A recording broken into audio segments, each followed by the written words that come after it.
Korça është e gjitha e rezervuar për festat e fundvitit. Operatorët turistik tregojnë se kërkesat në sektorin e hoteleri turizmit kanë nisur prej muajit tetor dhe brenda pak kohësh janë mbyllur pasi interesi për juglindjen ka qenë i madh.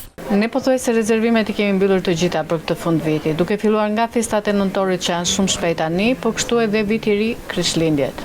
Po i gjithë hoteli duke qenë me një kapacitet për 35 dhomave, i gjithë është i rezervuar. Pjesa më e madhe janë turistë vendas, po kemi edhe një pjesë turistë tuaj. Aktualisht, duke qenë se datat festive po afrojnë, kërkesa ka qenë shumë lart jo vetëm nga turistët vendas, por kryesisht edhe nga rajoni. Duke qenë se Korça është një qytet kulture, edhe arti gjithashtu, turistët zgjedhin shumë këtë vend, duke qenë se ne edhe kemi organizime shumë të tepërta, vetëm nga bashkia, por edhe të gjitha subjektet turistike. Bashkia e Korçës nga ana tjetër ka planifikuar një kalendar festiv me aktivitete kulturore dhe koncerte të ndryshme në pedonale, pazarin e vjetër dhe fshatra turistik të Voskopojës, Dardhës dhe Boboshticës.